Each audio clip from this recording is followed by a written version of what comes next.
Hello guys, welcome back to the channel. In this today's video, I'm going to show you how to get the Fashion Wave Memory Journal in Heartopia Call of Whales event. Okay, let's get into it guys. To unlock the Fashion Wave Memory Journal, you just need to go to the Whale Canyon right here. You're going to go to this area and you will automatically get the Fashion Wave Memory Journal. Once you have it, you can go to your inventory. Oops.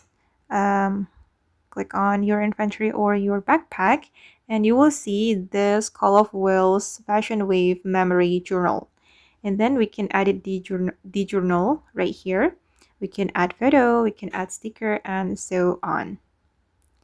Okay guys, and that's how we can unlock the Call of Whales Fashion Wave Memory Journal in Heartopia Call of Whales event. I hope this video will be useful for you. Thank you so much for watching and see you in the next video guys.